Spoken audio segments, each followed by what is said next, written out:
right.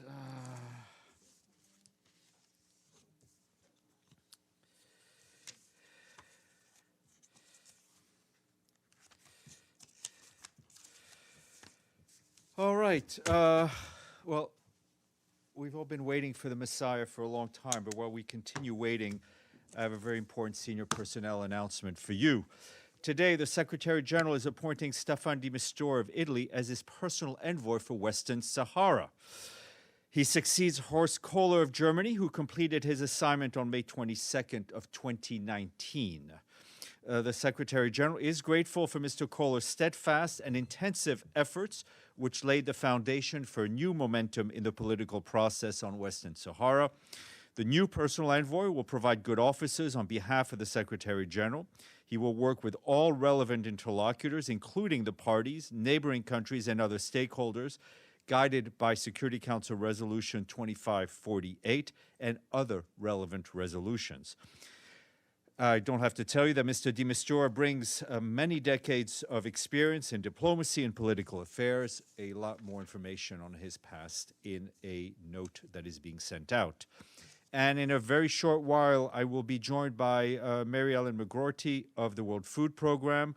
She is the representative of WFP and country director of WFP in Afghanistan, and she will join us live from Kabul to brief on the food situation in that country.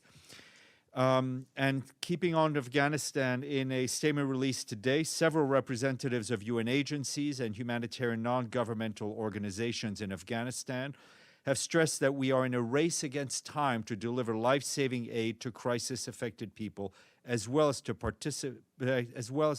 pre-position supplies ahead of the oncoming winter. In September, we, along with our partners, have provided food assistance to more than 3.8 million people in the country and treatment for acute malnutrition to 21,000 children and 10,000 women. We've also provided health care services to 450,000 people, livelihood support to 160,000 farmers and herders, and water to 186,000 drought-affected people.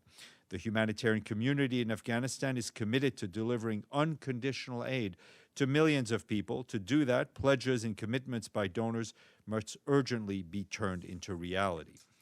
UN member states are requested to allow for the swift and unfettered movement of humanitarian supplies and personnel in and out of Afghanistan, and to provide humanitarian financial exemption to allow funds to reach aid organizations in the country.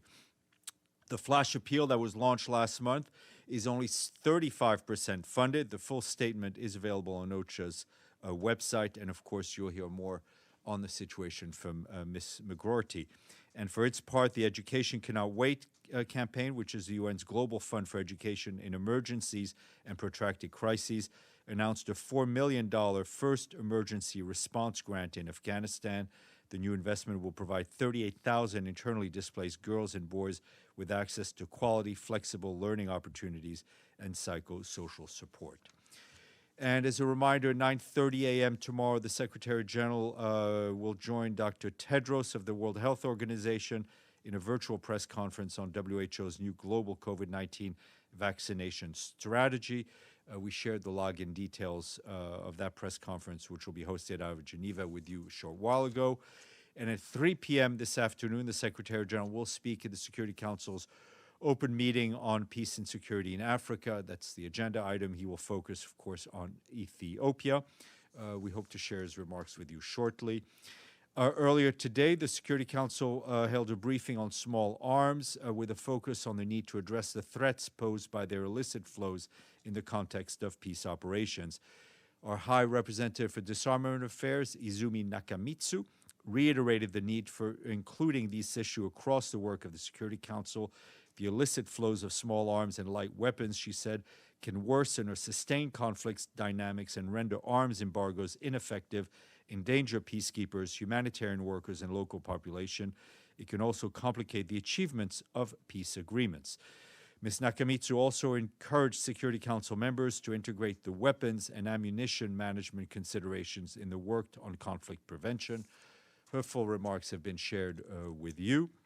And the Special Envoy for Yemen, Hans Grunberg, concluded his first visit to Yemen today after conducting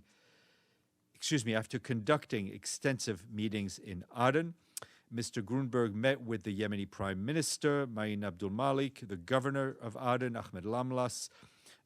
He also met with the chairman of the Southern Transitional Council, Aidurus Zubaidi, and the governor of Taiz, Nabil Shamsan, among others. He also consulted with representatives of civil society and women's rights activists.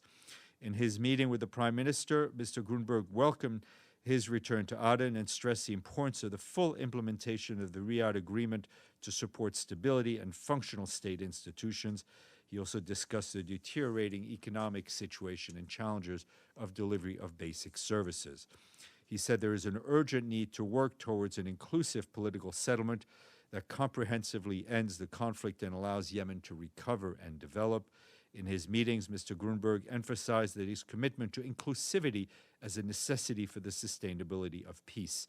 A durable solution is one that reflects the interests of diverse and broad segments of Yemeni society, he said. Turning to Sudan, South Sudan, our humanitarian coordinator ad interim in the country, Matthew Hollingsworth, strongly condemned the latest threat against aid organizations in the greater Pibor administrative area.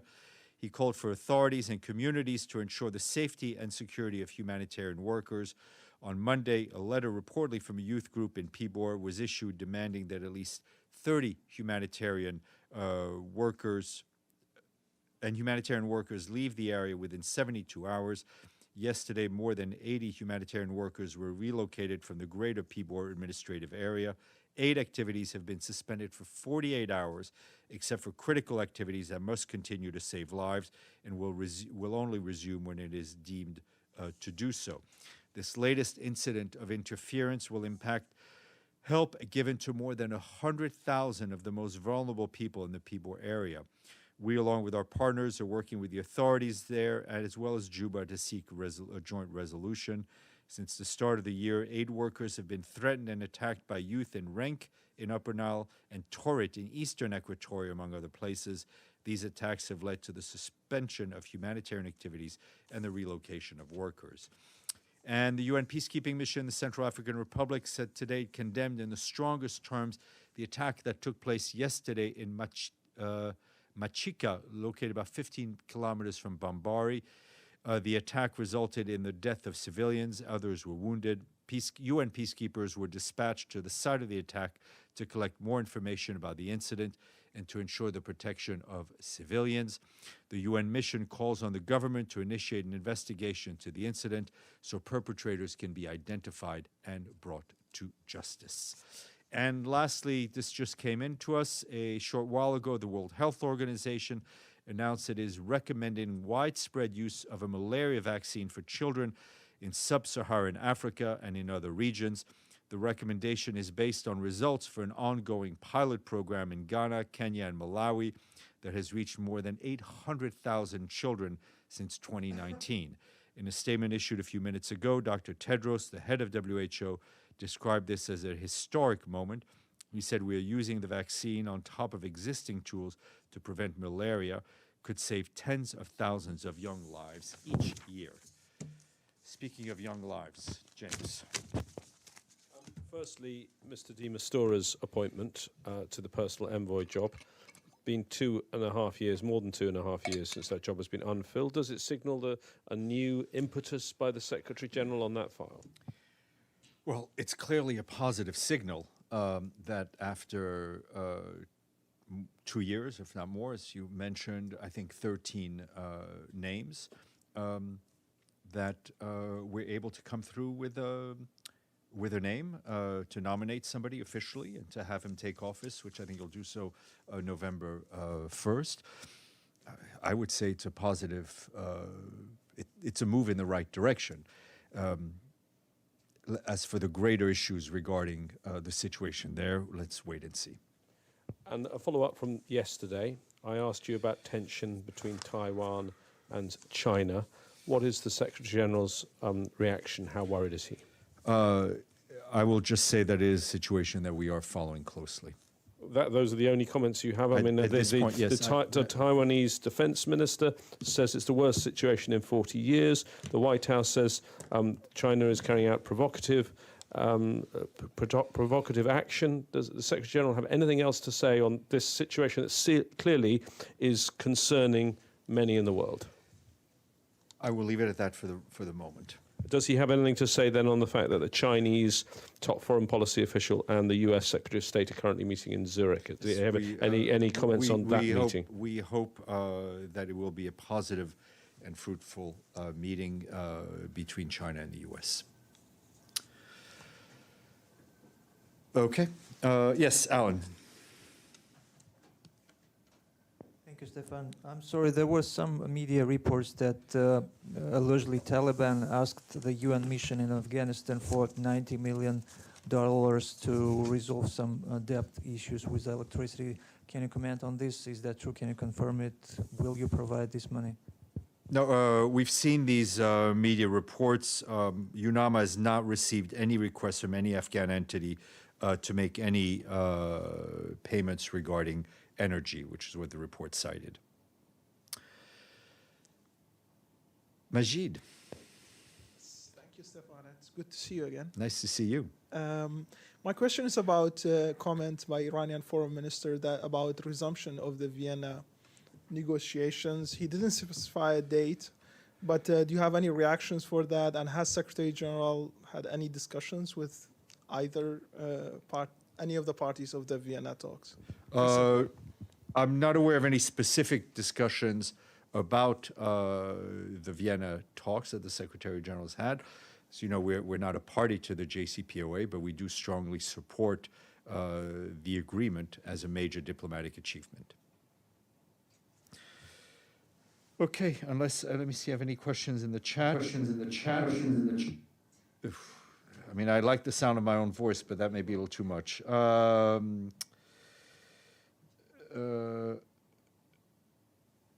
Okay, Mr. Fazal, please, go ahead.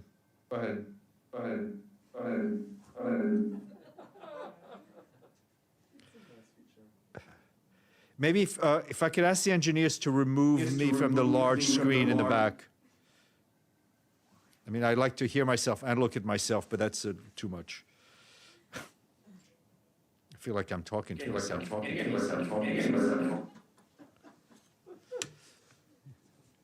Anything for a little levity. Yes.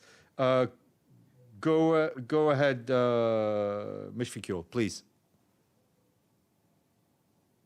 Thank you, Stefan. Can you hear me? Yes, sir. Yeah, on Bangladesh, I want to ask a question that Bangladesh regime, free journalism, they are criminalizing with the use of the Digital Security Act. And journalists who is in abroad, their family in the country not safe, because one of our colleague, Dr. Kanak Sarwar, he based in New York, but they arrested, it's widely reported, all the medias, that his sister arrested for connection with his brother, an innocent lady. She's in under police remand and facing torture.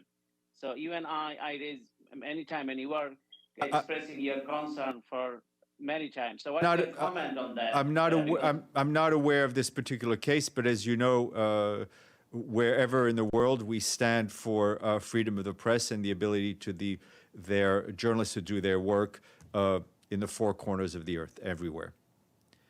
Mr. Gladstone. Thank you, Steph. I'm sorry, I may have missed something you said earlier about the visit by the Yemen representative and Secretary General, the recently concluded visit. Was there any discussion of the safer oil tanker problem that has not been resolved during that visit, or do you have any update on what's happening with that situation? There are no updates on the tanker, as opposed to the common saying, no news is not good news. The fact is that there's been no major progress on keeping the tanker safe, and every day that passes makes things more difficult. I'm not aware that there were any discussions on this particular issue during Mr. Grunberg's visit to Aden. But this is something we are continuing in discussions with other parties. I'm just not aware it came up in this particular visit in Aden. Okay, thank you. Thank you. All right, I think it is high time we go to our guest. Sorry, James, go ahead, and then we'll go to our guest. Sorry, it's not a proper question. It's just you hinted yesterday that there might be another press encounter with the Secretary. Yes, is that going to happen, and can you give us any guidance for our donors? I may be able to give you some guidance this afternoon, later this afternoon, but we'll see. I'll tell you, it'll hopefully be shorter than the wait we had for the personal envoy.